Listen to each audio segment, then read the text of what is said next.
All right, let's get started. I'm so excited to see all the new names. I can't see faces yet, and community members, if you'd like, you're more than welcome to turn on your camera, whatever is more comfortable for you, but that is an option. All right. Estoy muy contenta de ver tantos nombres, aunque no puedo ver las caras. A los miembros de la comunidad les invitamos a que prendan su cámara. No es obligatorio, pero sí es una opción. All right, before we get started, I'm going to go over some presentation items we have. Let's see. All right, welcome, bienvenidos everyone. Before we begin the presentation, I'd like to let everyone know that we're offering Spanish and American Sign Language interpretation during today's meeting. Bienvenidos a todos. Antes de comenzar, quiero que sepan que esta junta cuenta con el servicio de interpretación al español y también interpretación en el lenguaje de señas americano. After I go over the instructions for joining the Spanish interpretation channel, our Spanish interpreter will provide them in Spanish as well. Simultaneous interpretation is being provided. English speakers may need to select English as their language. From your computer, select the globe icon at the bottom of your screen and select English or Spanish. From your mobile device, select the More icon under the three dots or select English or Spanish. Esta junta cuenta con servicio de interpretación y las personas que hablan inglés quizás tengan que seleccionar hacer el uso de Zoom para poder entender preguntas que se hagan al español. Para hacer uso del servicio de interpretación, por favor busque en la parte inferior de la pantalla de Zoom donde aparecen los controles y haga clic ya sea en el icono de interpretación, que es el globito terráqueo, o los puntos suspensivos si está usando una aplicación móvil de Zoom. Presione cualquiera de los dos, luego seleccione Interpretation si es el caso y después seleccione su idioma, el español. Gracias. Thank you so much, Ruth. Next slide, please.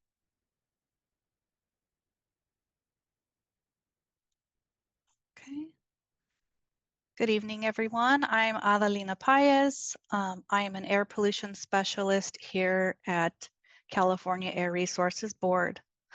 Along with planning the evening community meetings each month, my work is focused on outreach and education in the northern and central regions of California for our light duty and clean mobility incentives programs here at CARB. I am also the tribal coordinator for the Mobile Source Control Division. So if you are a tribe and you have any questions, I am the coordinator and I'm more than welcome to give you any information you would like about our programs. And I'm you're more than welcome to set some time up with me and we can get to know each other a little bit better. All right, I will be facilitating the evening community meeting tonight in an effort to help with the coordination of the Clean Transportation Incentives Funding Plan, also known as Funding Plan. Share program updates and coordinate presentations on topics of public interest. Before moving forward, I would like to take a minute to acknowledge our team of folks that help with the facilitation of the evening community meetings. It's a huge lift in planning these every month, and we wouldn't be able to do it without the help with such consistency and without each of the volunteers. Sorry, I keep getting things popped up and it's a little distracting, sorry. All right. Also, this meeting is being recorded and will be available on our meetings and workshop page in about 2 weeks. All right. If I could have staff drop the link in the chat, that'd be awesome. All right, next slide.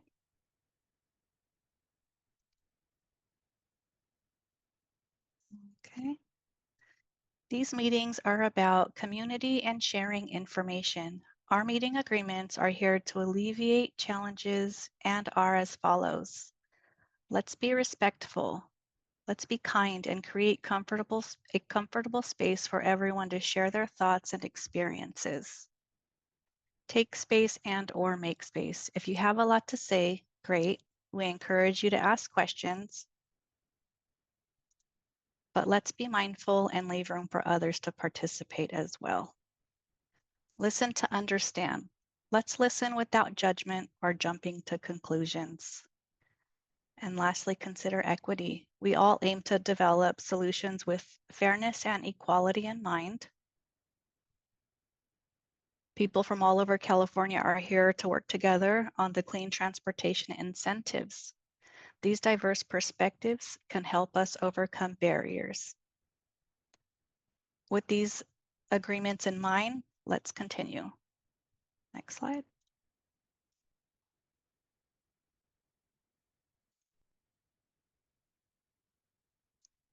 All right, so some of you are new.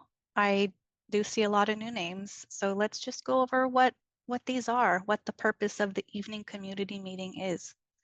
Our annual funding plan development process involves daytime public workshops and work group meetings on various incentive projects.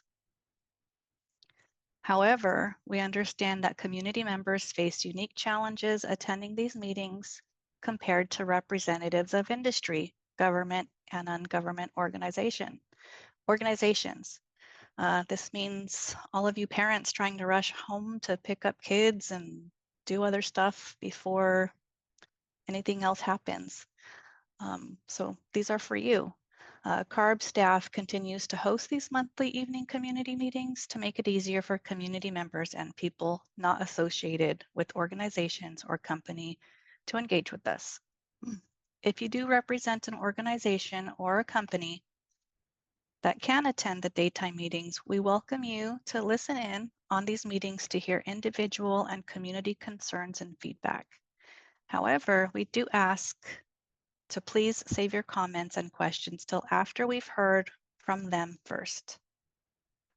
Our goals for these meetings are to provide a space for community voices and priorities, brainstorm solutions for clean transportation needs, highlight key funding plan information, and foster ongoing communication between staff and the community.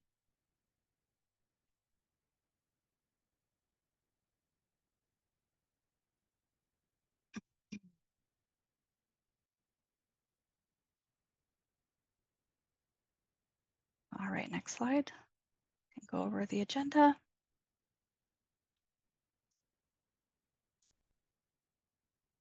Okay. For tonight's meeting, we have 3 items on the agenda.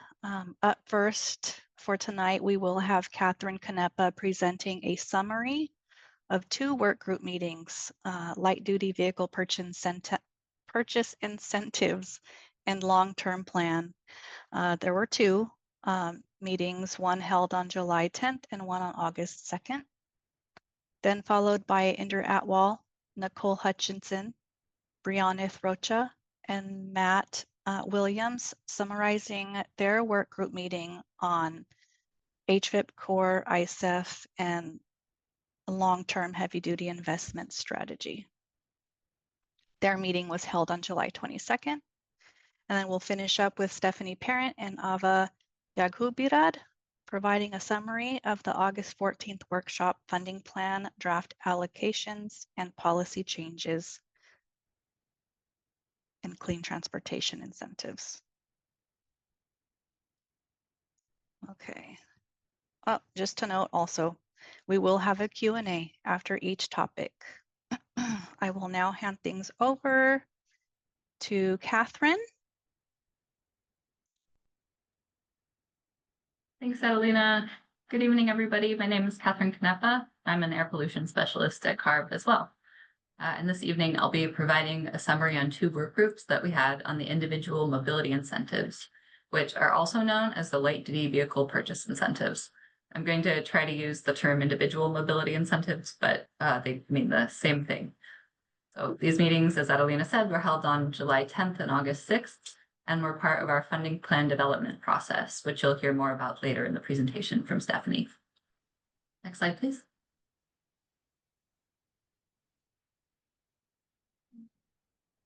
So these two work groups were focused on the individual mobility for light-duty vehicle purchase incentive projects, which include the Zero-Emission Assurance Project, California Integrated Travel Project, Access Clean California, California E-Bike Incentive Project, Clean Cars for All programs, and the Driving Clean Assistance Program. Next slide, please. This figure provides an overview and an illustration of the light-duty vehicle purchase incentive projects and provides a brief explanation of what each one aims to do. This year, there is currently zero allocated in the fiscal year 2025-26 budget for any of these projects. However, we do have some policy changes to put forth this year, which you'll hear about on the following slides. First, I'll provide a quick refresher on what these projects are, starting with the Zero Emission Assurance Project, also known as ZAP, and moving clockwise. The Zero Emission Assurance Project, or ZAP, offers incentives for battery or fuel cell replacements to reduce concerns about buying a used zero-emission vehicle. This program complements the other programs in this suite of projects, and staff hopes to launch by the end of the summer. CAL-ITP, or the California Integrated Travel Project, helps support the implementation of contactless payment systems to make riding transit easier. Access Clean California is an outreach project focused on increasing awareness of the full suite of clean transportation equity incentives. They offer case management support to potential applicants for all the programs to help folks navigate the application process a little easier. The California E-Bike Incentive Project offers individuals payment assistance for the purchase of an electric bicycle. $2 million has been allocated to date, and the program team is currently hard at work processing all the applications that came in during the last window that opened on May 29 of this year. Clean Cars for All is run by the 5 major air districts and provides a scrap and replace incentive for high-emitting vehicles in those districts' territories. Participants receive as much as $12,000 toward the purchase or lease of a new or used plug-in hybrid electric vehicle or zero-emission vehicle or motorcycle. Alternative mobility options, such as e-bikes or transit passes, are also available. Lastly, the Driving Clean Assistance Program is a statewide program that helps individuals replace older vehicles with a clean vehicle and offers financial support by way of a vehicle grant or a low-interest loan. This program expands access to Clean Cars for All incentives, which are up to $12,500 towards the purchase or lease of a zero-emission vehicle, outside of the 5 largest air districts to areas of the state that have not had access to a regional Clean Cars for All program. It also connects participants to a capped interest rate loan of 8% if they need it to finance a vehicle, and helps provide incentives towards charging solutions. Next slide.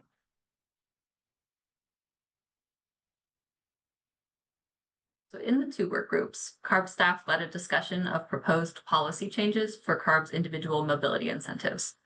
The discussion centered around program alignment for the Driving Clean Assistance Program and the regional Clean Cars for All programs. Next slide. So what is program alignment and why does that matter? So program alignment refers to matching up certain requirements or procedures for our programs that are run by different program administrators so that it's a less confusing experience for applicants when they're trying to navigate the support programs CARB has to offer. I'll make a note that CARB doesn't run these programs ourselves. We hire out administrators to help run those for us. That's what I mean by program administrator. Stakeholders have been telling CARB that we need to focus more on creating simplicity and reducing barriers to participate in CARB's light-duty incentive programs. We also hear often that the policies we set must remain flexible, and the equity should be the focus when we are developing and implementing them. Alignment of program guidelines allows CARB to take these vehicle incentive programs to the next level. While several of the programs, notably the Driving Clean Assistance Program and the Regional Clean Cars for All program, have some similarities and both offer an incentive for scrapping a vehicle, the implementation across programs varies widely, because the Driving Clean Assistance Program is piloting a first-of-its-kind needs-based model. Regional Clean Cars for All uses a first-come, first-served model. Moving forward, we hope to use lessons learned from both of these programs to further program alignment while remaining flexible. There will always be room for special cases and outliers. We know this is not a one-size-fits-all, but by bringing alignment where appropriate, we'll create resiliency and stability as we weather an unpredictable market and funding allocations. Next slide. So the program alignment work is not just beginning. CARB staff has been working on alignment through collaboration meetings where all program administrators are present. Could we go back 2 slides? So, yeah, the checkbox. Thank you. So we've been working on alignment for many years through collaboration with the different program administrators for our incentive projects. We've also hosted symposium events with breakout conversations and hosted space where ideas and concerns could be shared. We have over 10 years of data and lessons learned from years of implementing Clean Cars for All, the Clean Vehicle Rebate Project, and other light-duty incentive programs. We're using this experience to inform our alignment proposals. The next step is to formalize these guidelines and implement necessary changes to achieve a more equitable and aligned suite of incentive programs. So on this slide, you'll see the potential policy changes that we are proposing. So these are 6 potential policy updates that CARB staff have identified that will be critical towards addressing those previously mentioned participant feedback and public comments that we've received over the years. These policies include aligned eligibility requirements, such as aligning on how programs verify income and household size. This will create a clearer and more streamlined application process. Previously, CARB staff received board approval to align 2 of these eligibility guidelines. To verify income, the proposal is that all light-duty vehicle incentive programs should use gross income from a 1040 tax form as the income eligibility metric. If tax documents are not available, program implementers will determine clear methods for other verification. To verify household size, all programs should count the individual, spouse, and anyone claimed as dependent on the taxes. We also want to explore an agreed upon model year cutoff for the vehicles that will be scrapped.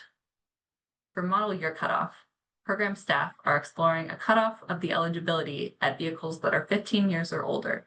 In other words, vehicles that are 2010 model year or older.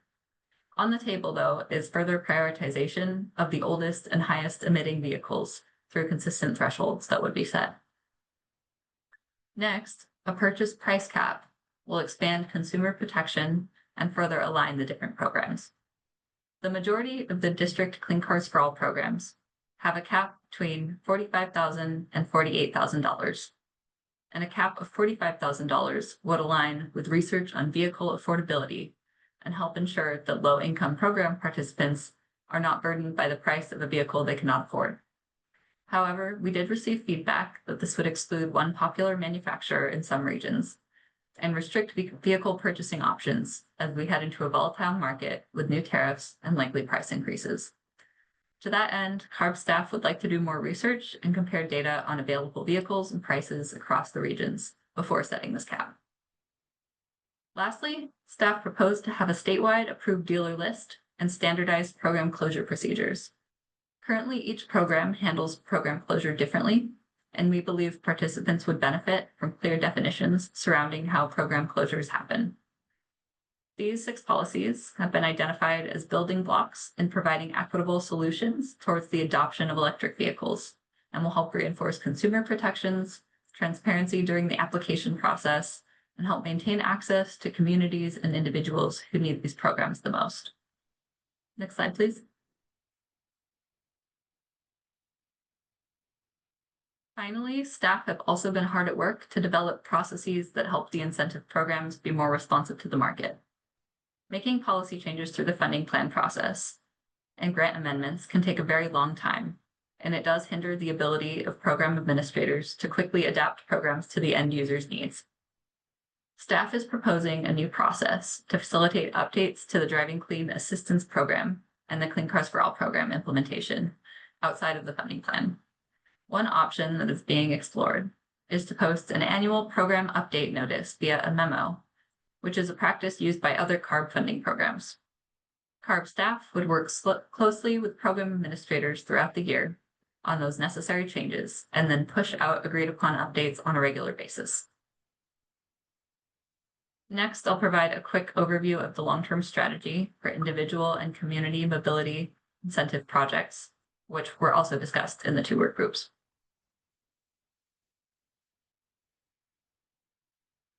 This will be a quick update about the framework of the long-term strategy, also referred to as the long-term plan, and will lay out staff's vision for the purchase incentive projects over the next 3 years. Next slide. The long-term strategy for light-duty vehicles and clean mobility projects serves as CARB's long-term investment strategy for clean transportation incentives funding for both the individual mobility projects and the community mobility projects. The strategy serves as a roadmap showing how state incentives can help sustain and grow the light-duty zero-emission vehicle market in California and provide solutions at the community level for clean transportation options. The plan identifies key priority areas for investment and outlines an estimated 3-year funding need for these programs. The long-term strategy includes several key elements. It includes an update on California's light-duty zero-emission vehicle market, including a trajectory analysis to reaching 2030 zero-emission vehicle goals. A further discussion of achieving a sustainable light-duty zero-emission vehicle technology, and a discussion on the market, including vehicle choice diversity, consumer awareness, and discussing the impact of federal policies. It also includes a light-duty vehicle affordability analysis given the current incentive landscape. A few other things that it includes are an analysis of 3-year funding need for CARB's light-duty vehicle and clean mobility projects, a discussion of staff's longer-term vision for these projects, and lastly, it serves as the annual supplemental report required by the 2018-2019 Budget Act. The format of the long-term strategy will be similar to updates we have done before, as there are a few key areas we are required to include. I mentioned that we'll work on the 3-year funding forecast for our vehicle purchase incentive programs based on program demand in recent years and the status of the market. We will also provide updates on the price difference between new and used EVs and gas-powered vehicles and look at the zero-emission vehicle market numbers. Staff will then take a look at the status of zero-emission vehicle technology and exciting vehicles on the horizon that will expand the function and use of EVs. Along with this will come a deeper dive into consumer preferences and a strong focus on ensuring an equitable transition to electric. Slide.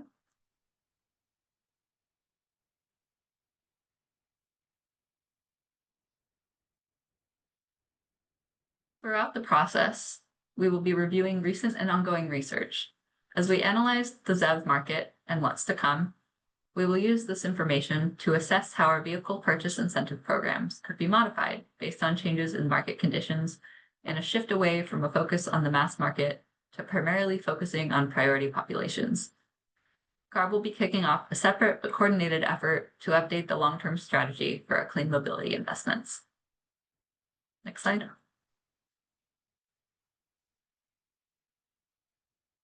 CARB's long-term vision for the light-duty vehicle purchase incentive projects focuses on creating a more streamlined, equitable, and accessible system for all Californians. For our suite of these individual mobility incentive projects, our vision includes aligning the design and delivery of our programs, refining our approach to better meet the needs of income-qualified households, and strengthening partnerships with communities. The alignment discussion that I just went over is part of this. We're also focused on growing the capacity of our outreach networks, providing more hands-on support through case management, and ensuring long-term maintenance of tools like the Access in California Benefits Finder to help residents in California navigate available resources with ease. Next slide. This table shows the estimated 3-year funding needs for the Clean Cars for All program, the Driving Clean Assistance program, and the Access Clean California program. For the Clean Cars for All and Driving Clean Assistance programs, we estimate that the programs will need $154 to $312 million for fiscal year 2025-26, $182 to $340 million for fiscal year 2026-27, and $209 to $368 million for fiscal year 2027-28. These estimates for the Driving Clean Assistance Program include projections for both scrap and replace and the financing assistance components. I mentioned before that was the low interest loan piece, but this is based on limited data. The estimates for the Clean Cars for All programs also include both project and admin funds. With the federal tax credit no longer available and steady growth in participation, funding needs are expected to increase each year. For the Access Clean California program, we estimate the program will need $5 to $10 million per year for the next 3 fiscal years. Access Clean California focuses on increasing awareness of clean transportation incentives and has been fairly stable in its funding needs since it started in 2018. To expand its offerings, such as expanding the outreach partner network and technical assistance for community-based organizations, additional funding might be required. Next slide. So during our July 10th work group on the individual mobility incentives and the long-term plan, John Anderson with the Center for Sustainable Energy shared findings from their vehicle affordability analysis. A key takeaway from that presentation was that under the Clean Cars for All program, with the base incentive, an 8% interest rate cap on a low interest loan, and an additional $2,000 for participants in disadvantaged communities, participants should have access to 92 affordable used electric vehicle models. However, that analysis also showed that even with these supports, new electric vehicles remain out of financial reach for most participants who are eligible for these programs. So that brings us to the end of our summary of the 2 individual mobility incentive work groups as part of the funding plan development for fiscal year 2025-26. Later in this presentation, you'll hear more about the funding plan process as a whole. Now we'll take a moment for any questions or comments on what I've just shared, so I will turn it over to the next person.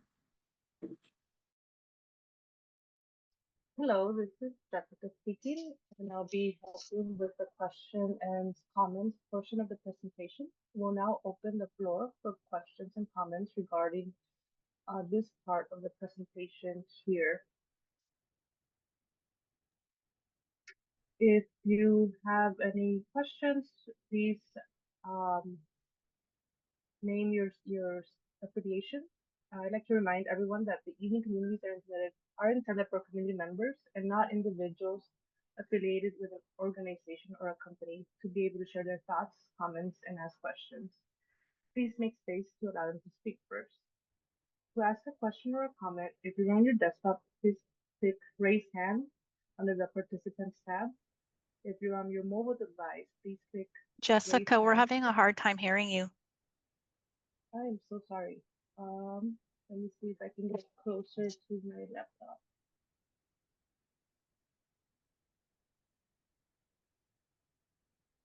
Can you hear me now? It still sounds a little muffled. Okay, I'll try to remove some background noise.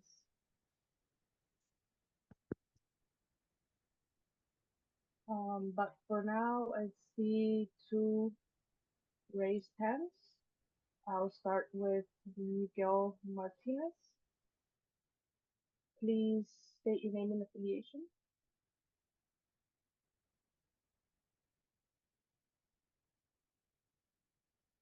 Hi, this is Miguel Martinez. I'm with Go Power EV. Can you hear me? Yes, we can hear you. Okay, great. I was expecting an unmute box showing up. Okay. What I'd like to know is how can we receive a listing of those 92 affordable used EV models?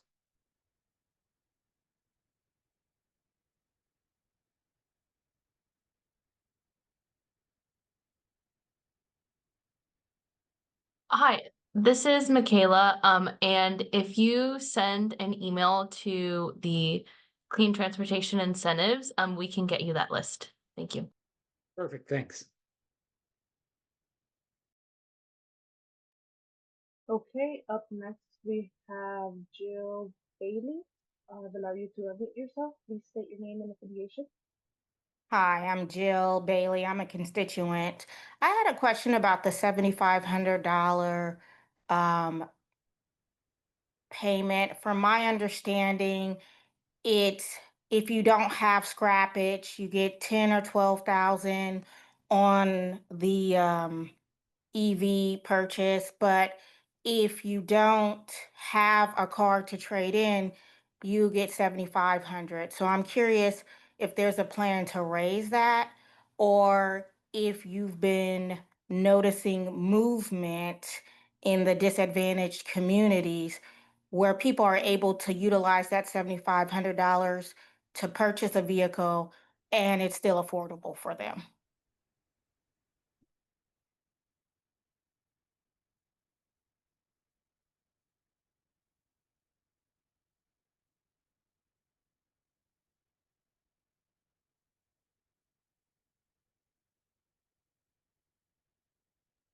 Does anyone from the team want to take that?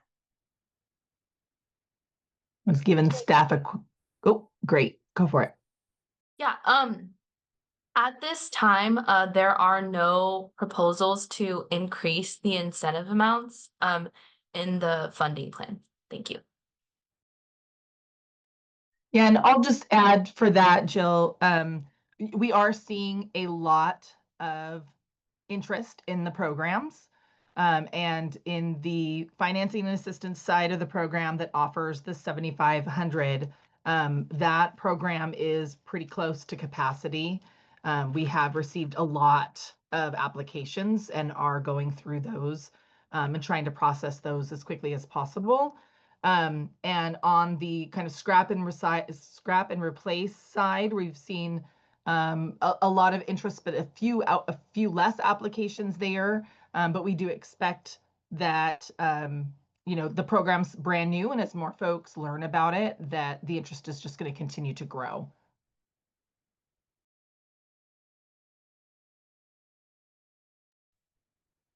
Thank you, Lisa, for that. And up next, we have Rich Blaustein. I've allowed you to unmute yourself. Please state your name and affiliation for the record. Yes, hello. My name is Rich Blaustein. I'm a journalist with Climate Brief, published by the Continuing Education of the Bar of California. Thanks for this informative presentation. I have two questions.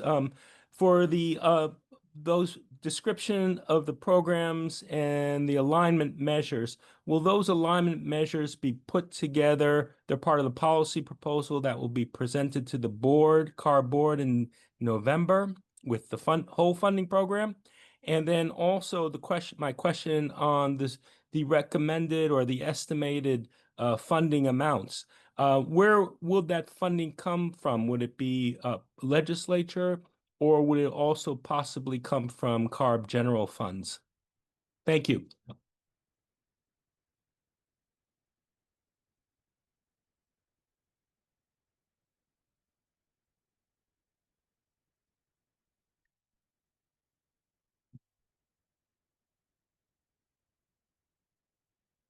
All right, thanks for your questions.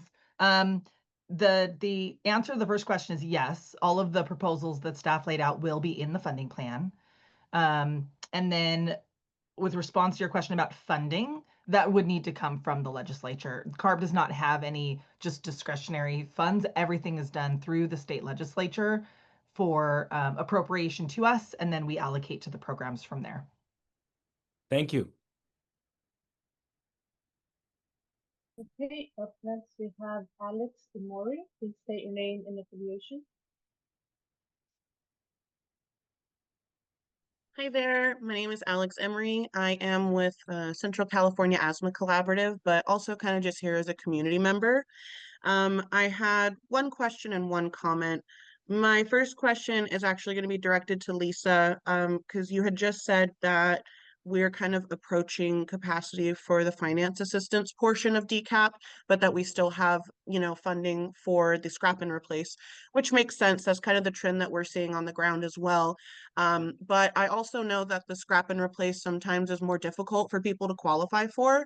And I was wondering if you know, we get to a point where we've closed all 3 tiers of finance assistance, and Scrap and Replace still has quite a bit of funding left.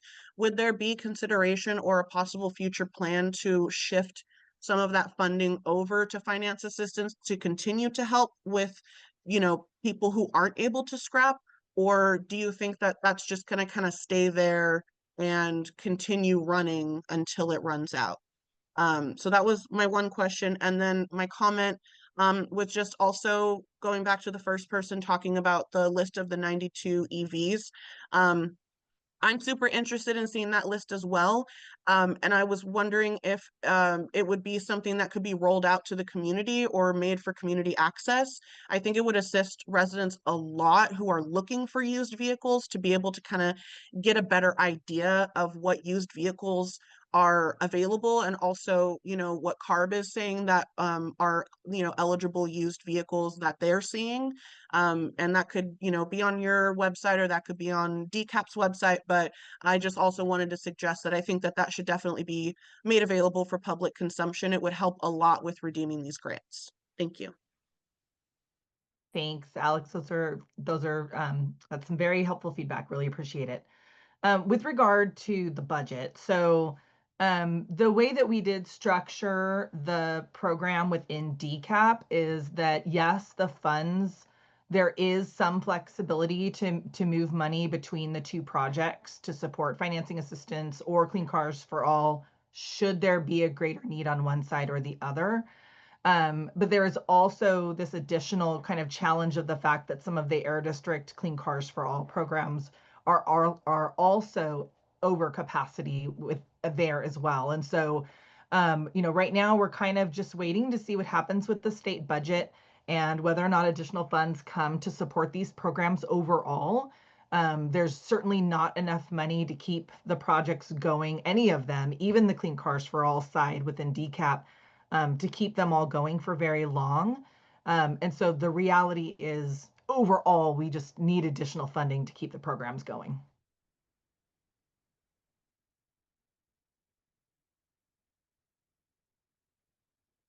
Okay, thank you, Lisa. I see no other raised hands, and I have not heard anything from the email inbox, no emails at this time. So I think we can move on to the next topic. Oh, one more raised hand, Jill Bailey. I've allowed you to unmute yourself. Please state your name and affiliation. Jill Bailey, constituent. And I was just curious, I hear a lot about the list, but when I went through the materials for the DCAP program, there was a list of cars, I believe, and also like a list of approved dealerships in the manual. Is that the list everyone's referencing, or is it a separate list?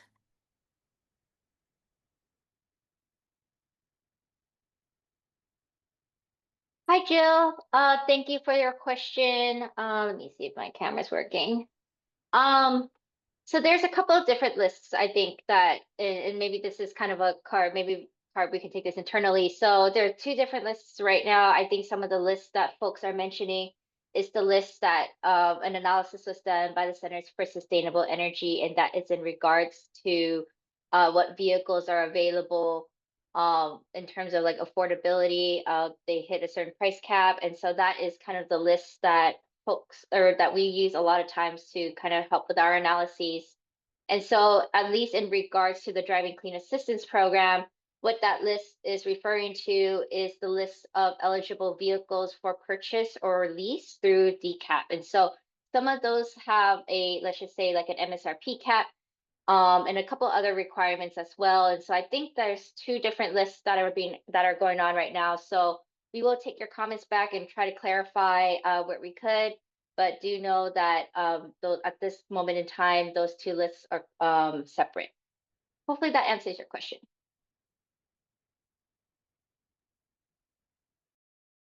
Thank you, Tiffany. Okay, I see no other questions at this time. Holding a moment just to double check. No questions are coming in from the email. inbox.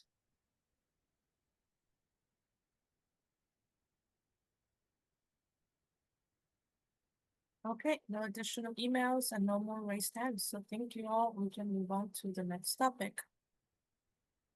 Awesome. Can we go to the next? Oh, cool. All right, for the next presentation, we have Inder, Nicole, Brianna, and Matt presenting on the summary policy work group meeting for fiscal year 2025-26 on HVIP, ISEF core shift and long-term heavy-duty investment strategy. Oh gosh, I really need to stop using all the acronyms. I apologize in advance to all the folks that are new. I just caught that right now. We'll try to make sure that we spell that all out next time. But I'll pass it on to Inder. All right.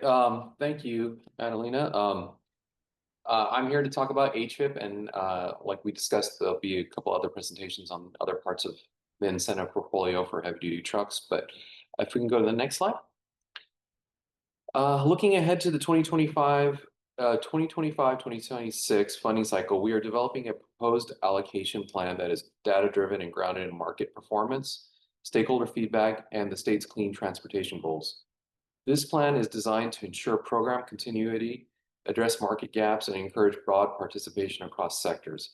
As part of this effort, HVIP anticipates receiving a funding allocation in the upcoming cycle from a CARB enforcement action settlement with Hino. And so that's a $95 million that we expect for HVIP standard and $25 million for transit set aside. And Brianna will talk about ISEF in a little bit. Next slide. A part of this year's funding plan recommendations, the HVIP team is considering several potential funding plan recommendations for this cycle, including developing a 3-year schedule of declining voucher amounts paired with a MSRP cap, incorporating total cost of ownership into the determination of voucher amounts, and assessing potential adjustments to voucher levels for public transit buses. And we will be holding a work group for the MSRP cap, and the following slide will have another element as well that will be discussed at that work group. Next slide.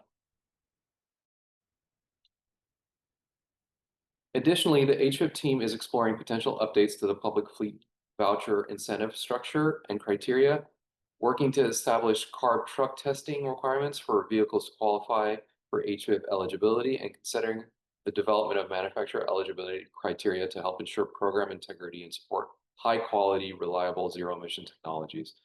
And so, like I mentioned, we will be having a work group in September that should be announced soon, that will discuss the MSRP cap and the last two elements on this slide, the CARB truck testing requirements and then developing a manufacturer eligibility criteria. And last slide for HVIP. Finally, over the past few months, extensive work has been completed incorporating valuable stakeholder feedback, and we've developed a new updated proposed voucher amounts that will be implemented in the September 9th reopening of HVIP. Based on this, the input that we received, the HVIP team finalized the above proposed voucher amounts and is planning to reopen with these amounts. And an implementation manual with all of the new rules and incentive amounts is available now at the HVIP website. And that's it for HVIP. And I'll hand it over to Brianna. Hi, everybody. I'm Brianna Rocha, and I'm the implementation lead for the Innovative Small E-Fleet Pilot Project, or ISEF for short. Next slide, please. ISEF is a set-aside within the Clean Truck and Bus Voucher Incentive Project, or HVIP, designed to support small fleets and individual owner-operators in accessing zero-emission vehicles through innovative solutions such as all-inclusive leases, truck-as-a-service agreements, short-term rentals, or other creative support mechanisms. Small fleets of 20 or fewer medium and heavy-duty vehicles that have a revenue of less than 15 million are eligible, and government agencies and nonprofits are exempt from this revenue cap. ISEF is temporarily closed due to the exhaustion of funds driven by high demand It is anticipated to reopen in early fall of 2025 following the release of an updated implementation manual and system processing updates. And for more information, you can find it on the HVIP website, which is californiahvip.org. Next slide, yes. Now bear with me, I will be repeating a bit just for clarity. ISEF is a set aside within the HVIP program. It is designed to support small fleets and individual owner operators in accessing zero emission vehicles through innovative solutions. For the upcoming funding plan, staff is not proposing any policy changes. However, staff is proposing an allocation of $5 million from the Air Pollution Control Fund appropriation to continue supporting innovative projects. Over the last year, staff has explored solutions to challenges that small fleets face in adopting zero-emission vehicles, or ZEVs, including access to insurance for heavy-duty zero-emission vehicles and post-adoption fleet management support. Staff will continue exploring the potential design of a used truck voucher pilot concept, building on existing ISEF solutions. A work group on these concepts was held on June 13th. A used vehicle voucher program could help lower vehicle costs, expand supply, and provide CARB with insights to guide future policies. Consumer protection will be prioritized by implementing oversight of vehicle pricing and establishing minimum standards for warranties and certifications. Additionally, insurance assistance and ongoing fleet management would help fleets integrate these vehicles successfully. Staff anticipates further collaboration with industry experts and stakeholder engagement over the next 1 to 2 years to develop and implement these new options. Next slide. And for any information, feel free to reach out to the contacts on the screen. Thank you.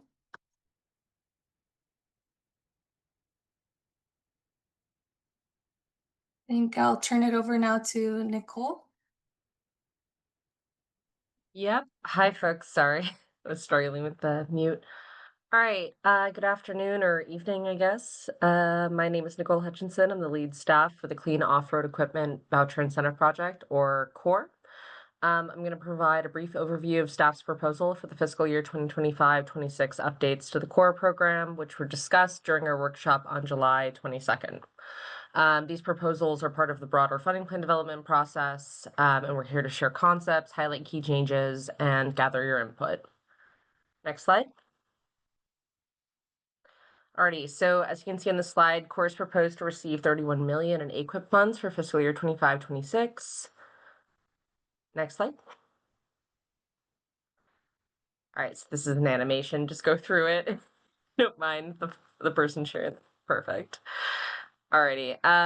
So as a reminder for folks who may be unaware, CORE is a first come, first served point of sale voucher incentive program administered by CARB, and it is designed to accelerate the deployment of zero emission off-road equipment by reducing the upfront cost to purchasers. CORE supports a wide variety of equipment types across sectors such as freight, construction, ag, airport ground support equipment, and so on. CORE also provides voucher enhancements for infrastructure, small businesses, and priority populations. Next slide. All right, so this slide provides a high-level summary of what we covered during that July 22nd workshop. So we're considering the inclusion of higher weight capacity terminal tractors, specifically those over 81,000 pounds, or 81,000 GCWR, or gross combination weight rating, and that will apply for fiscal year 25-26 funds. These units are critical for port and rail operations, and we've heard strong stakeholder support for bringing them back into the program. We're also proposing to allow large operators and nonprofits as eligible purchasers. Regarding nonprofits, they were unintentionally excluded last year, so we're correcting for that. Additionally, we've received consistent feedback during both our May 30th work group and our July 22nd work group to bring larger operators into the program. We recognize that The small business requirement aims to protect vulnerable fleets, but it may be unintentionally excluding key markets that could deliver meaningful air quality improvements, particularly near priority populations and freight corridors. We're working to balance our market transformation goals with small business protections and are exploring options like maintaining voucher enhancements for small businesses. As always, these are initial staff concepts, so we welcome your feedback. And that's it for core. I'll hand it to Matt. Thank you very much. Okay, we'll turn to our Sustainable Heavy Duty Initiatives for Future Technology, or SHIFT, formerly known as Advanced Technology Demonstration and Pilot Projects. SHIFT was established in 2009. The goal of the program is to accelerate the adoption of pre-commercial technologies into the marketplace and to support commercialized technologies that would benefit from at-scale pilot projects to showcase technical feasibility and economic viability. We're in the early stages of implementing 12 new projects from funding allocated to SHIFT in previous years. In 2023, CARB onboarded a third-party administrator, EPRI, who is facilitating administrative activities to support the CARB project liaisons and grantees with implementation of these projects. While SHIFT has not received funding for new projects this fiscal year, implementation of previously funded projects will continue through at least 2027. The additional funds will facilitate third-party administrator work for at least one additional year, allowing EPRI to continue assisting CARB through the implementation period for all new projects. Next slide. Now we'll turn to our long-term heavy-duty investment strategy. The heavy-duty investment strategy is CARB's long-term guidance document for clean transportation incentives funding, that being from low-carbon transportation investments and the Air Quality Improvement Program. It covers 3 fiscal years, beginning with the upcoming budget year, and is updated annually. The strategy serves as a roadmap showing how state incentives can help spark private sector investment and create partnerships necessary to support the acceleration of clean technology advancement and market deployment in the heavy-duty on- and off-road sectors. It identifies key priority areas for investment that will help maintain market momentum to reduce emissions from the heavy-duty space. Each year, the heavy-duty investment strategy document includes several key elements, including an updated discussion of how our investments drive technology advancement and market adoption of clean heavy-duty technologies that will allow the state to meet its climate and air quality goals, updates on the current status of clean heavy-duty vehicle and equipment technologies and the respective markets, ways to report on the metrics of investment success, an updated 3-year set of recommendations for heavy-duty vehicle and off-road investments, the ways CARB is focusing investments on the communities and small businesses in greatest need of assistance, and an annual report on the progress we've made towards cleaning up the state's school bus fleet. Next slide. A principal product of the heavy-duty investment strategy, the 3-year investment priorities table details our recommendations for low-carbon transportation investments beginning next fiscal year and organized by the aims of our projects, those being the demonstration of pre-commercial technology and scaled pilot deployments of early commercial technology, programs designed to accelerate broad market adoption, and equity projects, helping small fleets and priority populations access the cleanest technology. The table is intended to show our top priorities and is not exhaustive of all the types of projects we would or intend to fund given sufficient resources. In the interest of space, we are unable to include everything, so even if something you expect to see isn't on the table, it doesn't mean that it's not a category of interest to CARB. With the new fiscal year now added to the table for fiscal year 28-29, staff has worked with internal experts and industry advisors to develop proposed project category priorities. We also made a couple updates to the fiscal year 26-27 and 27-28 columns from last year's document. Some priorities guiding this year's update include building market momentum with high volume deployments of zero-emission medium and heavy-duty trucks, ensuring equitable access to and disbursement of public funds, and shifting pre-commercial project focus to demanding applications like ocean-going vessels and aviation. Thanks.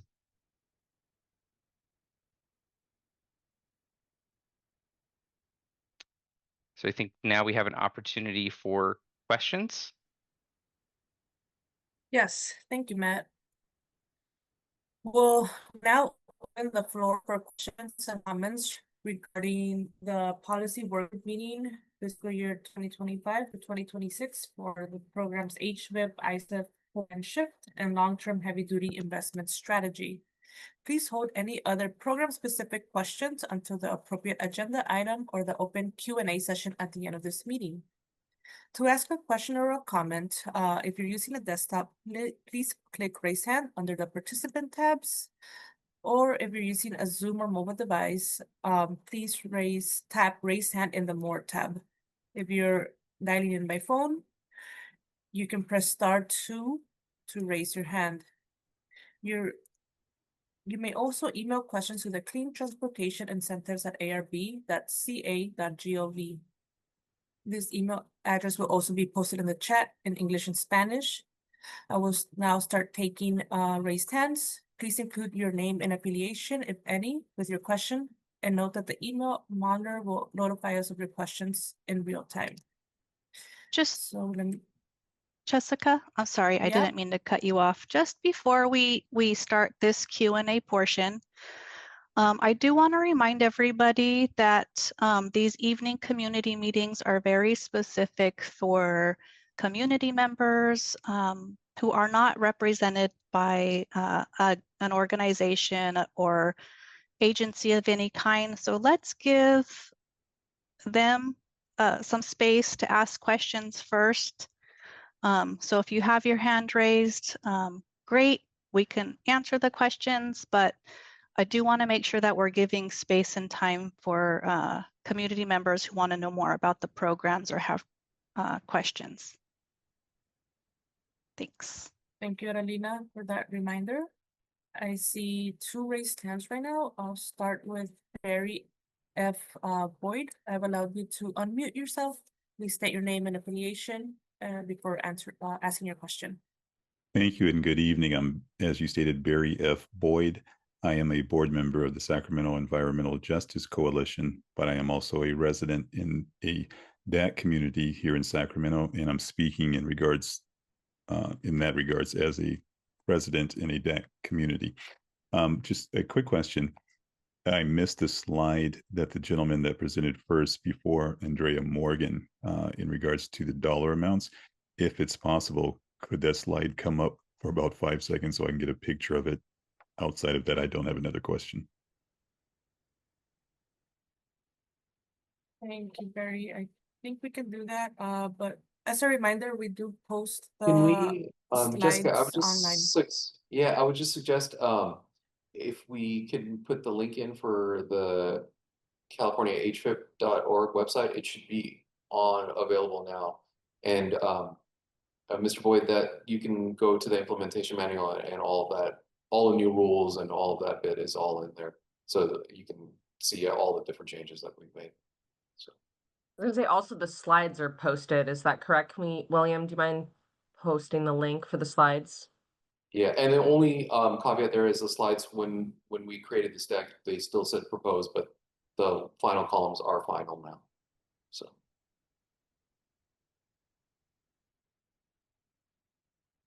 Can you remind me which slide that is to turn to? it would be under HVIP, and I think it's. Let's see, maybe go back up and find it. Right there. Up less, skip over back. One more. That one. So these final 2 columns are actually final now. Okay, so that's slide 27 on the posted slides online. And again, I think staff is dropping the links for the slides and the HVIP website below. Okay, up next we have Jill Bailey. Please state your name and affiliation for the record, and I've allowed you to unmute yourself now. Jill Bailey, a constituent. I had a few questions about the HVIP program regarding heavy duty. Is DAC the 15% for disadvantaged communities? Is that going to be in the new funding in September?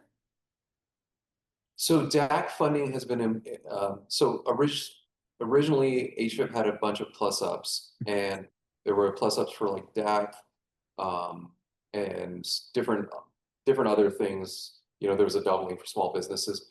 What we've done is we've simplified the voucher tables to incorporate the DAC funding into the base voucher amounts, and then just created essentially a two-tier voucher amounts. But we're still tracking where the funding is going. What we've seen is it's been overwhelmingly going to DAC communities, and so that's why that decision was made. But we'll continue to track that and ensure that that's still the case.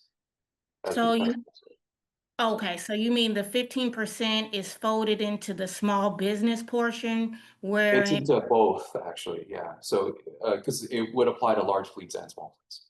So okay, so it's for the $420,000 max of 5 vouchers. That's the DAC funding now? Is that what you're saying? no, 420 is the amount you would get for small businesses max, and then there's a large business voucher. There's no different amount for DAC. DAC's like that 15% was implemented in the base voucher amounts. Okay, and I just have 2 more. So are EFA's equipment finance agreements, are those allowed?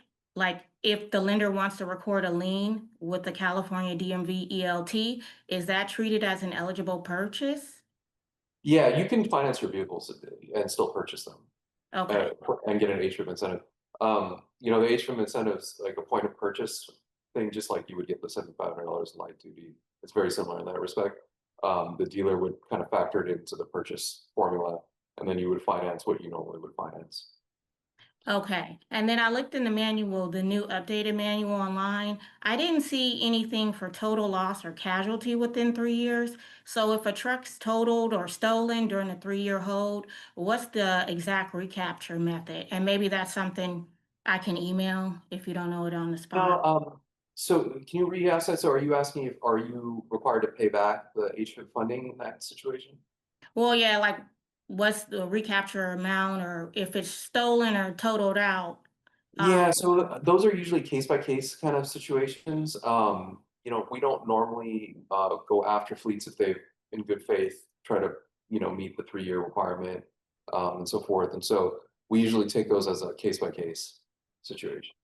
Okay, and then the process, I talked to a retail agency today regarding the heavy duty trucks, and they said it's on average 90 days from the time that they submit the application on their end, the dealer side, to get everything funded. What's the normal timeline?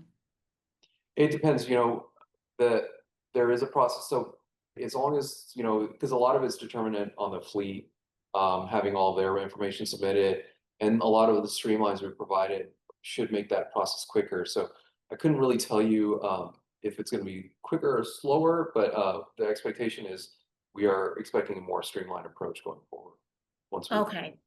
Okay, thanks. And just the last thing on the DAC. So what we see now, the last slide you went through is what we get. There's no other. No, there's no other plus ups. No, so if you either qualify as a small business and get the small business amount, or you're a large, you get the base fleet if you're a large fleet or medium-sized fleet.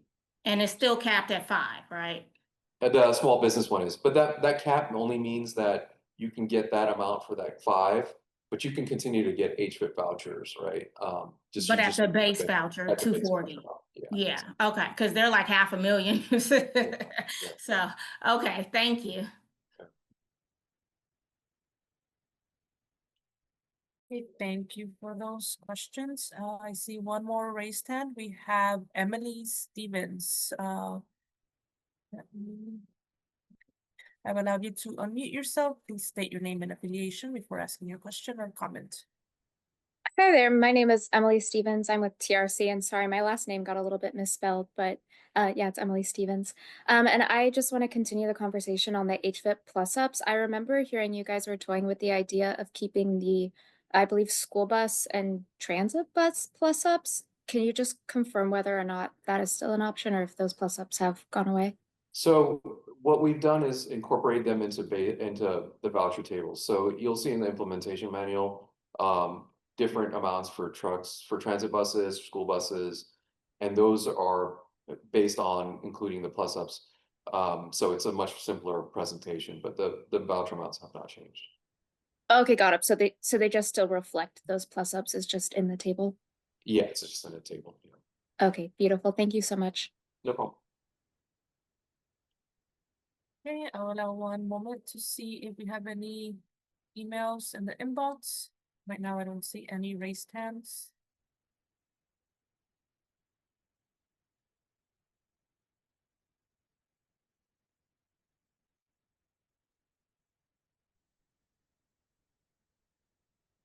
Okay, it seems like we have one email from Anjali Diohar. The question is, I am attending the evening community meetings. There was a mention of manufacturer eligibility requirements during the HVIP and core section of the meeting. I was wondering if staff could elaborate at all on what these eligibility requirements might look like. If this is not a question we want to spend time on, I can raise the question with staff later or maybe an email follow-up. And there, Nicole, do you want to take that? So for the HVIP side, we are having a work group. So at that work group, I think we'll be presenting different proposals in more detail about what those requirements could be and what they would look like. So I think look forward to hearing on that work group, and that's going to tentatively scheduled for September 9th right now, and we'll have a work group notice going out fairly soon. So just look forward to that. Thanks. And for core, what I would say is, we were initially proposing to look at the definition of commercial readiness. However, we've received a lot of feedback. I think given the fact that the off-road sector is just so nascent and there's so much diversity, we're kind of hitting pause in some of the initial proposals and gathering more input. So I would just note that we are not implementing the same manufacturer eligibility proposals that HVIP is proposing and will flesh out later. And for commercial readiness, we just have more work to do. So there won't be any major changes to that definition this year. Okay, thank you. At this point, I don't see any more questions coming in from the inbox. And I did not see, oh, I see Joel Bailey. Did you want to ask another question? Yeah, I forgot to ask about the port incentives and the stacking. It's still capped at 90% if we allocate vehicles for port and get port incentives as well. I just want to clarify that. Is that accurate? Sorry, can you say that again? I didn't quite hear the question.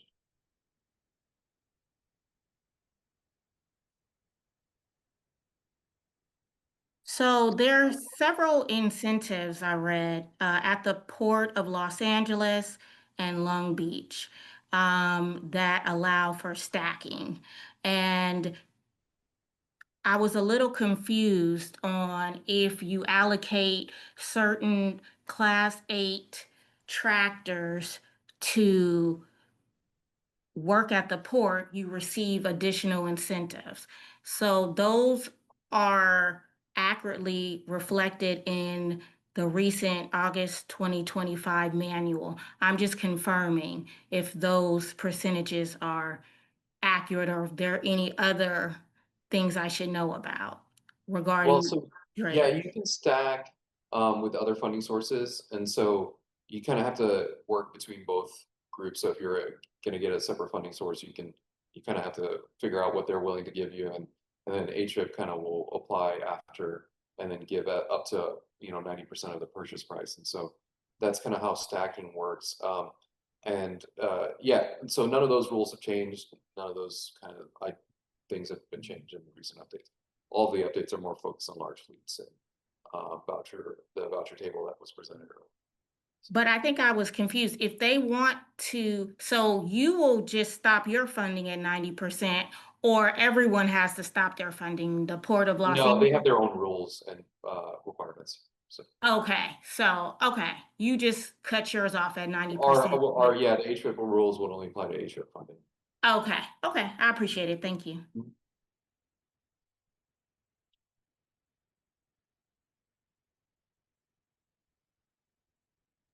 Okay, at this time, I don't see any additional raised hands, and I don't see any questions coming in from the inbox. So I will hand things over back to Adelina. Thank you, everybody, for your comments and questions. These help improve the community plan programs. Awesome. Thank you so much, Jessica. We are a little ahead of schedule, so let's just come back at, let's give everyone some time. What time is it? 6:12. Let's come back at 6:20. Let's give everybody some time to go refill their drinks. See you all at 6:20. Can you all hear me? Yep, I can hear you. Okay. Sorry, I was having some technical difficulties. Okay. Sorry about that, everyone. Okay, for our next presentation, we have Stephanie and Ava summarizing the funding plan workshop, draft allocations and policy changes for fiscal year 2025-26, clean transportation incentives from August 14th. Go ahead, Steph. Adelina, do you mind if I? Oh, I'm so sorry, Ender. No problem. Thanks for the reminder. Yeah, I just wanted to clarify real quick on two of the questions that came up in the last question and answer series. I think I may have given the misinterpretation that I thought that we were talking about the rules of HVIP and stacking and our rules applying to other groups. And I got a little bit confused, but I just wanted to clarify that under no circumstances does the combination of two incentives, like the HVIP and the other incentive, can exceed 90% of the truck cost before taxes and any other fees such as extended warranties. So I just want to make sure that that little bit is clear, that we don't overpay or allow overpayment of that 90%. So that kind of applies to that combination of funding. Also, there was a question about if you weren't negligent and your vehicle was destroyed and potential for clawback. We have some provisions in the IM that actually allow for situations where you're not responsible for that. So we won't claw back. And so specifically, there's language about you're not intentionally, negligently, or fraudulently caused by the purchaser the destruction of the vehicle, you're not responsible to pay that money back. So I just wanted to make sure that folks understood those 2 points before we moved on. So thank you, Adelina. I appreciate that. No problem. I'm sorry. I totally forgot to have you come on before that. All right, Steph, you're on. Adelina. Good evening, everyone. I'm Stephanie Parent, and I lead CARB's annual Clean Transportation Incentives Funding Plan. Today, I'll recap our August 14th workshop on the draft funding and policy changes for the fiscal year 2025-26 Clean Transportation Incentives Funding Plan, which is also known as the Funding Plan.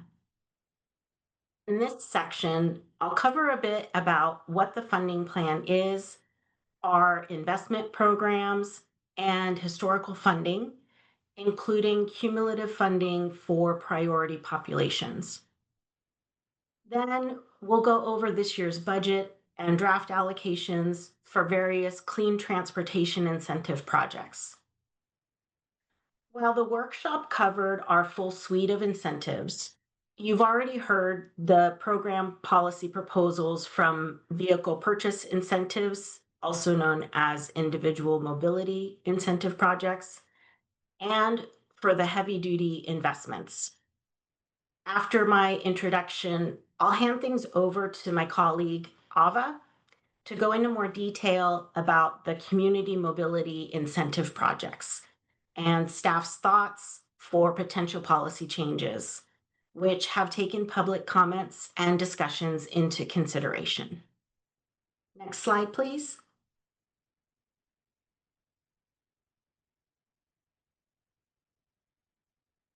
Funding plan is an annual detailed guide for how CARB will allocate or assign any funds appropriated or designated to it by the legislature through the California state budget each year.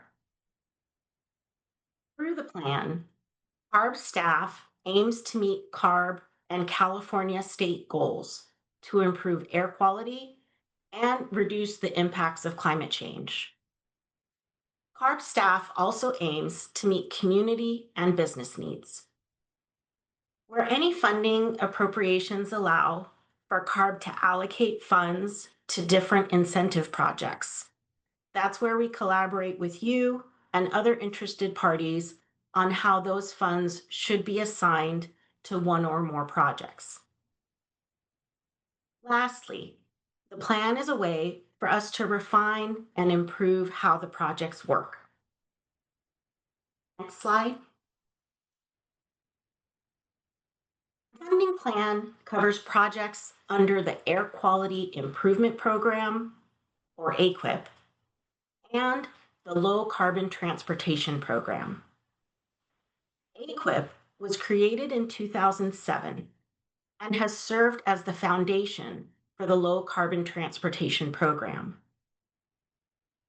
HVIP is funded by smog abatement and vehicle registration fees that are deposited into the Air Pollution Control Fund. This program focuses on zero-emission heavy-duty projects that reduce criteria pollutants and air toxics. The Low Carbon Transportation Program is part of the California Climate Investments.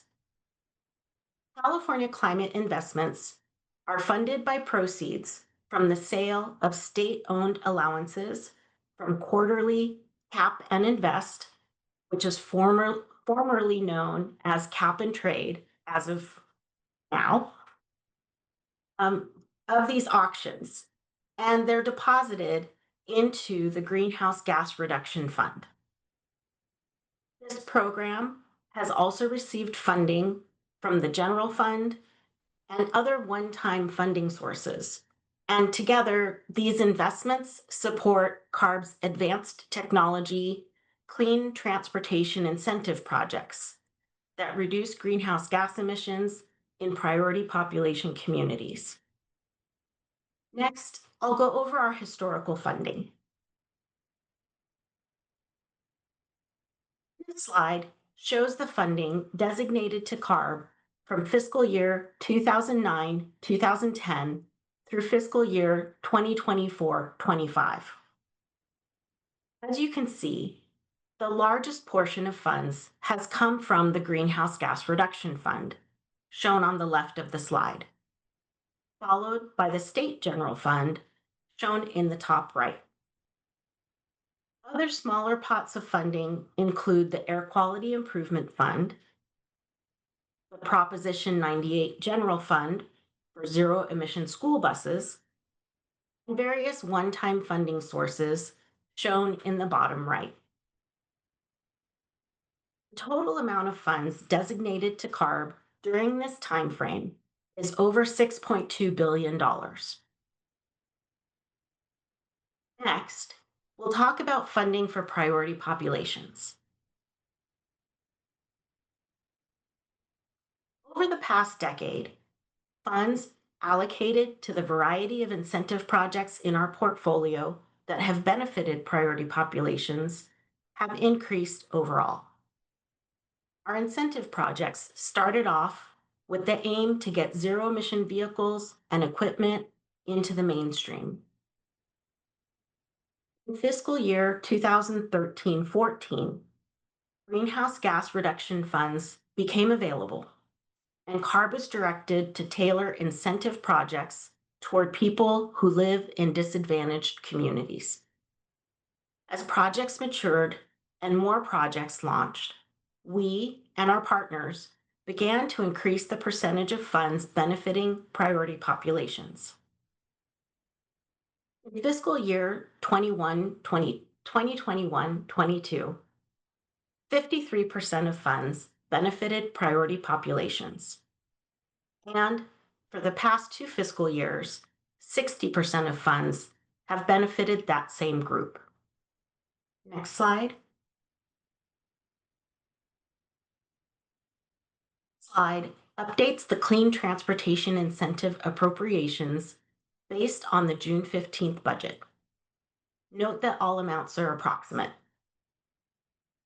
Along with the previously appropriated air quality improvement funding of $35 million, CARB was appropriated $132 million from the Air Pollution Control Fund due to a legal settlement. This funding is for the Clean Truck and Bus Voucher Incentive Program, which is also known as HVIP. There's no proposed funding in the current budget for individual and community mobility incentive projects. However, the legislature acted early on a budget-related item in Assembly Bill 100. They appropriated an additional $17 million for the regional Clean Cars for All programs from fiscal year 2024-25 funds.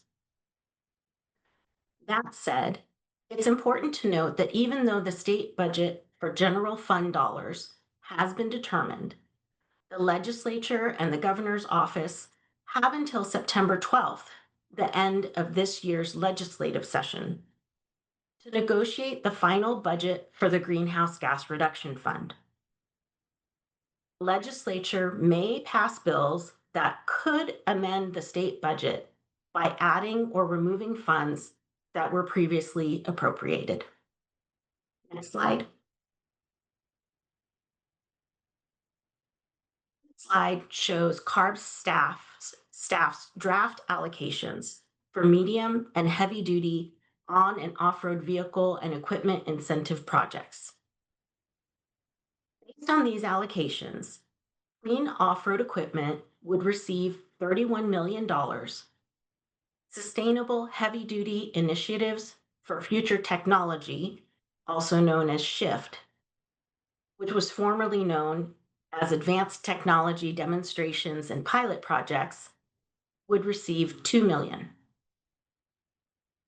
Clean Truck and Bus Vouchers, or HVIP, would get a total of $120 million, with $95 million going to HVIP standard vouchers and $25 million going to transit buses.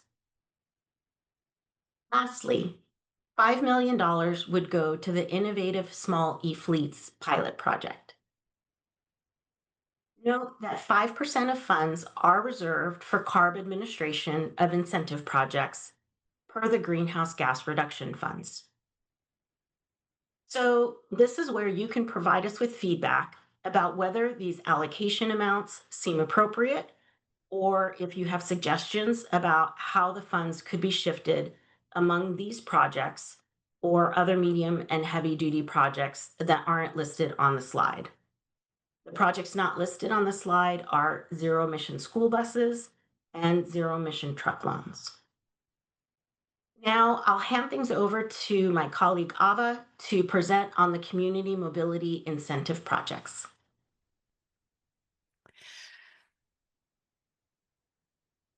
Thanks, Stephanie. Can you all hear me? Okay. Yes. Good afternoon, everyone. My name is Ava Yakubirad. I'm the lead staff for Clean Mobility Options Program. Tonight, I will discuss CARB's suite of community mobility incentive projects, formerly referred to as Sustainable Community-Based Transportation Equity Incentive Projects in the state budget. Next slide, please. This figure outlines the various community mobility projects. I will briefly describe each one for you. The community mobility projects have not appropriated any funds in the fiscal year 25-26 budget at this time, but we do have some draft policy changes and updates to share with you and hopefully get your feedback on. Going back to this outline, regional clean mobility options, or CMO, they were the first 7 initial pilot projects that provided shared mobility services. These pilots have helped CARB gain valuable insights into the clean mobility landscape. And then we have the statewide clean mobility options that was created following these initial pilots, which provides funds for small scale shared mobility projects and historically have provided funding for community transportation needs assessment. The other program is Clean Mobility in Schools. This program supports clean transportation, air quality improvement, and education projects at K-12 public schools within California. And other program is Sustainable Transportation Equity Projects, or STEP. This program funds complementary investments to expand mobility choices and reduce vehicles miles traveled in response to community identified priorities that may include transit, active transportation infrastructure, workforce development, and other type of transportation projects. And lastly, planning and capacity building program. These are community-led planning projects that include dedicated, localized technical assistance. Next slide, please. So as I mentioned, while the Clean Mobility Options or CMO incentive project hasn't been allocated funding for this fiscal year, staff has some draft policy changes and improvements to share with you today. These updates would improve how the individual CMO programs are funded. First, we recommend that we increase the grant amount beyond the 1.8 million cap that was previously was set. Also, we want to shift to a more needs-based model because we've heard from stakeholders and communities that they need to know how we are prioritizing investments to fill gaps in access to clean transportation for tribes, rural communities, and Black and other communities of color. We used to select applications and project based on first come, first serve for this program. And now this is the shift that we are suggesting to a more needs-based. Third, we want to clarify that project areas should include at least 51% of census tracts within low-income or disadvantaged communities and not entirely 100% in disadvantaged communities. And lastly, we would like to extend the grant term beyond 5 years to give projects more time to launch and operate effectively and have impactful outcomes. Next slide, please. For Clean Mobility in School program, currently this project does not have proposed funding either. However, we want to share some policy updates, which is refining how we evaluate student population and demographic criteria to ensure that we're reaching more underserved students in low-income and disadvantaged communities.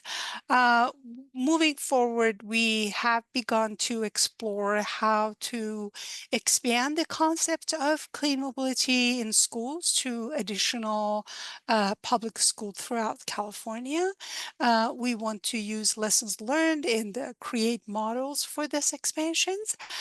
This would include focusing planning grants for a higher number of public school districts this time. Next slide, please. The Sustainable Transportation Equity Project, or STEP, also does not have any proposed funding for this fiscal year. But as we indicated at the June funding plan kickoff workshop, we're not proposing any major policy change to STEP at this time. However, we want to let public know that we are going to refine our project priorities for a future grant solicitation. This is based on grantees and applicants' feedback and the analysis of past applications and outreach to interested parties. STEP program will continue to support existing grantees as well and improve administrative processes. Next slide. So on this slide, we will share a quick update on planning and capacity building program and what's coming next. As with the other sustainable community mobility projects that I just covered, there's no new funding proposed in the current budget for capacity planning capacity building program. So while there are no policy changes planned for projects already underway, looking ahead, we are releasing a new request for applications, or RFA, this fall in September, with funding that was available to the program from previous fiscal years. So our priorities for this next round of projects include, of course, welcoming first-time applicants with a special focus on tribal and rural communities to help build their capacity. We're also prioritizing schools that are planning their transition to zero-emission transportation and working to support under-resourced students.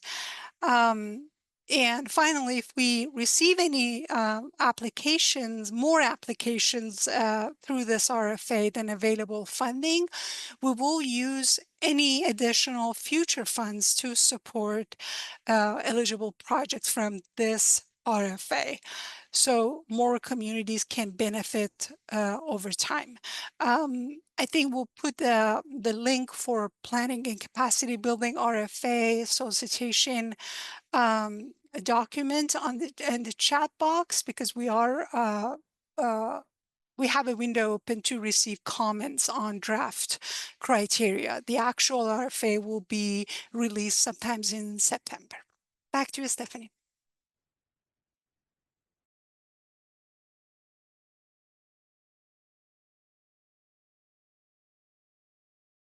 Let me switch to my slide. Okay, so this slide provides several ways to contact us.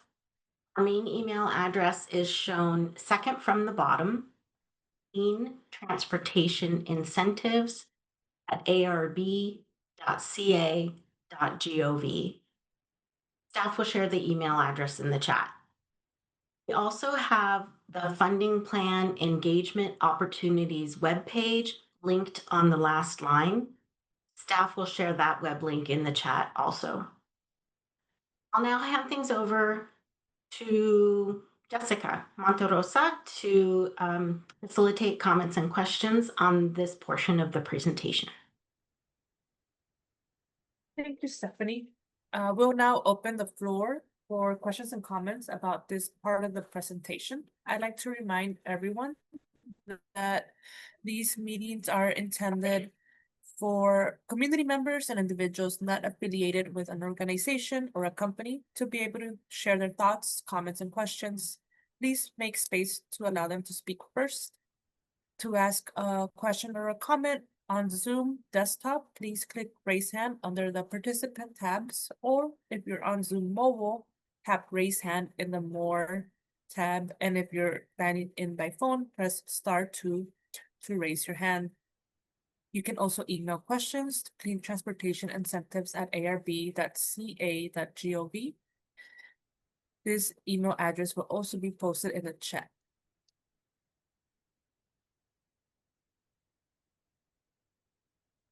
I don't see any raised hands just yet. Let me check in on the email inbox.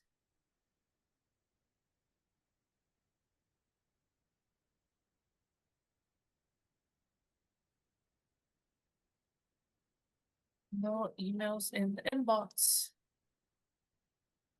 Again, checking in to see if anybody has any questions on this segment. And if not, then we can move on to general questions. We can open up the floor for discussions about any ideas for upcoming meetings, general comments, and for our community-based organizations and nonprofits. If you have an upcoming clean transportation or mobility event to share with your community, please raise your hand to do so.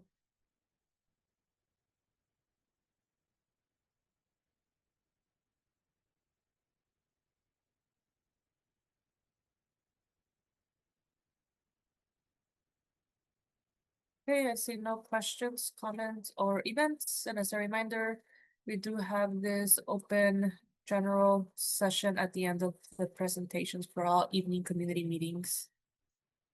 Seeing no questions or emails, I will hand things over to our facilitator, Adelina. And thank you everybody for your comments and questions today. Thank you. Cool. Thanks, Jess. Yeah, it's a fairly new concept we started adding to the evening community meetings. So for all of you community groups and other folks on the line, we do open this space if you want to share any events that you're having or would like for any of our CARB staff, like myself, or any of the tribal events that come up. You are more than welcome to share them during this part of the presentation. I've even had folks share send things to me beforehand as well.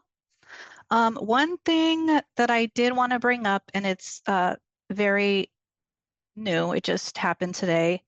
The California state agencies released a report following Governor Newsom's order to promote zero-emission vehicles, so ZEVs. The report, which included public input, outlined steps to increase the use of clean and zero-emission vehicles, improve public health, and keep the state's progress going despite federal setbacks. It focuses on 6 areas: private investment, incentives, infrastructure, fuel prices, protection rules, and state purchases of ZEVs. This is important because although we've mentioned improved air quality, we still face challenges due to our geography and ongoing pollution and climate change issues.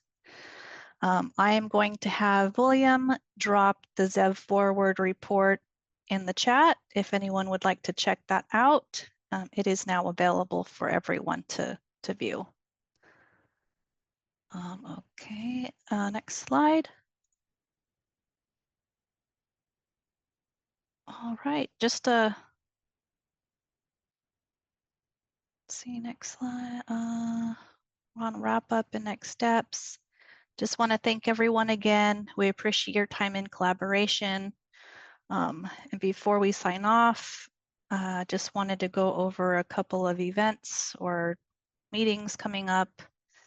To wrap up the funding plan process, staff will write the proposed plan and post it to the website on October 12th, when you'll have an opportunity to review and comment on the plan for 30 days. This is super important for all of you on the line. well, everyone. We'll have an evening community meeting on October 21st to discuss the proposed plan and answer your questions and listen to your comments. We'll present the proposed plan and hear verbal comment at the November 20th board meeting. I'd also like to close with a quick reminder that these evening community meetings are held every third Tuesday of the month, excluding the month of November due to the funding plan being presented to the board, which you are more than welcome to attend those board meetings. Also these are all super important dates. We do sometimes shift them a day or two, but it doesn't happen very often. We try to stay very consistent so that you all can count on this and show up every month. To join any of the mentioned meetings, please visit our events page. William will drop our meetings and workshops link page in the chat. Next slide. All right, before we end, I know we're wrapping up. Everyone wants to go have their dinner. I do want to share that we are offering a short voluntary community survey again this year, so we can learn more about your community's needs and priorities related to clean transportation incentive programs. It's open through August 26th. William, if you can please drop that in the chat as well. It will say Clean Transportation Incentives Community Survey. Separately, if you want to reach out to our team, you can do so via email at any of the email addresses listed on the slide or at cleantransportationincentives@arb.ca.gov. William will drop that also in the chat. Another way to stay informed is to join our listserv. By joining the listserv, you get to pick what you'd like to hear more about, and you will get notifications on those specific topics. For more information, to update our web pages, just to let you all know we're here to listen and we'll do our best to help. Thanks again for attending tonight's evening community meeting. All those links are being dropped in the chat. We appreciate everyone online. Thank you so much for attending. Have a good evening, y'all, everyone.